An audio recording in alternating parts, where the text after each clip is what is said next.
5-6 জোড়া ডিম বাইর করে দিয়ে এটি কড়া করে ফ্রাই করেন, ডাল গরম করেন, গরম ভাত বসান। একসময় খাওয়া দাওয়া শেষ করলাম প্রায় 12টা থেকে 1টা। ক্যাশে আইসা কি করলো, সে 5,000 টাকা দিল ওই সময়। যে নাকি ডিম ভাতছে ওরে 1,000 টাকা দিল, যে নাকি আপনার ওই খাবারগুলা টেবিলে এনে দিছে ওরে 1,000 টাকা দিল। এইটা হচ্ছে সালমান। আমার মনে হয় ওইটাও তার একটা পছন্দের খাবারের মধ্যেই ছিল। সালমানের সম্বন্ধে কি বলবো, অনেক স্মৃতিচারণ, অল্প সময়ে বলা যাবে না।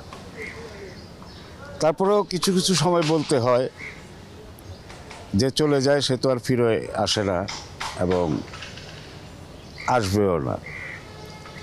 কিন্তু আমাদের চোখের আড়ালে সে আছে, কিন্তু আমাদের মনে কিন্তু সে আছে। আমরা যারা তার কাছের মানুষ ছিলাম, একসাথে অনেক ছবিতে কাজ করেছি, অনেক ছবির আউটডোরে কত রকমের গল্প আমাদের। আর আমাদের সাথে তার ওই মামা ভাগ্নে সম্পর্ক ছিল, মামা মামা বলেই ডাকতো আর কি, কিন্তু বন্ধুর মতোই ছিল। একদিন 3 নাম্বার সেটে এফডিসিতে শুটিং করতেছিলাম, তো অনেক ছবি করেছি, তো ছবিটার কথাটা খেয়াল আসতেছে না। 2 বেলা শুটিং। তো সে ডিরেক্টরে বললো যে ভাই আমারে 9টা বাজে ছেড়ে দিবেন, আমার একটু কাজ আছে। কই এমনি তোমার শিডিউল টাইট, তারপরে চিন্তা করছি আজকে 11টা পর্যন্ত কাজ করব। কারণ আমি আবার আপনারা কালকে পোষায় দিব না, অসুবিধা নেই, আমার একটু কাজ আছে। যাই হোক, 9টা বাজে কাজ করে সেটার থেকে চলে আসলো মেকআপ রুমে এইসব ফ্রেশ ট্রেশ হয়ে। তা আমার একজন সহকারী পরিচালক বলতেছে যে ভাই আপনার হিরো ডাকে। তা আমি বের হয়েছি সেটার থেকে, মামা চলেন। আমি যাবো মানে আমার তো কাজ বাকি আছে, আপনার তো কোনো কন্টিনিউটি শর্ট নাই। আমি মুসলিম ভাইয়ের বলতেছি, ফাইট ডিরেক্টর আমার ওস্তাদ শ্রদ্ধেয়, সেও আজকে দুনিয়াতে নাই। তো মুসলিম ভাইয়ের বললো যে এরকম একটু কমল মামার নিয়ে একটু কাজ আছে, ছাইরা দেন। আচ্ছা ঠিক আছে। তা আমার নিয়ে বের হইলো, গাড়িতে বসলাম, গাড়ি টান দিল এফডিসি থেকে। ওই নিজেই ড্রাইভিংয়ে ছিল আর আমি সামনে বসলাম, আর কাউকে নেয়নি। এদিকে মিরপুর আমিনবাজার ব্রিজ ক্রস করার পর আমি বলতেছি যে ঘটনাটা কি, তুমি কই যাইতেছো মামা? কোনো কথা কইবেন না, চলেন না যাই। সাভার পার হলাম, আর ওই কিন্তু গাড়ি অনেক মানে রাফ গাড়ি চালাইতো, অনেক এক্সপার্ট ছিল।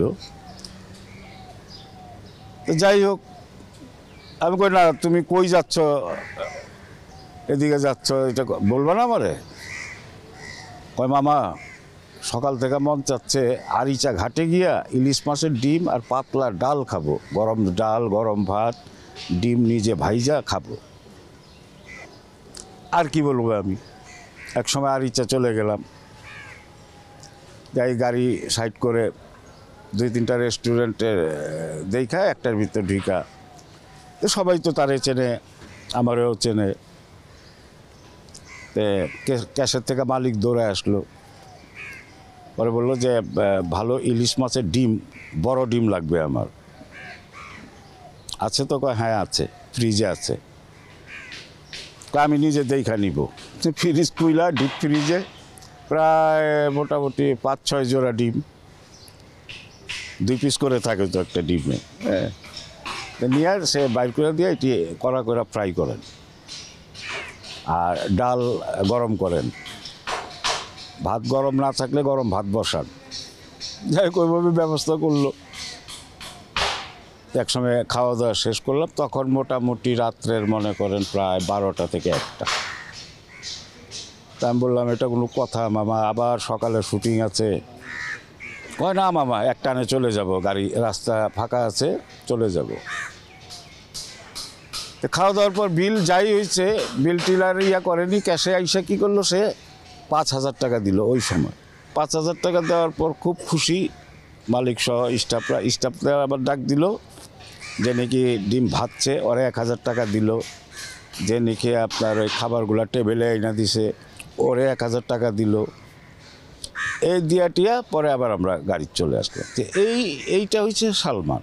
মানে তার তো ব্যক্তিগত কি কি খাবার সেদিন যেভাবে দেখলাম যে আমার মনে হয় ওইটাও তার একটা পছন্দের খাবারের মধ্যেই ছিল। ওই সময় ধরেন না আপনার ডিম কত, একটা জোড়া ডিম মনে করেন 200 টাকার উপরে হওয়ার কথা না, 2700 টাকার খাবার হবে, গরম ডাল ভাত আর ডিম।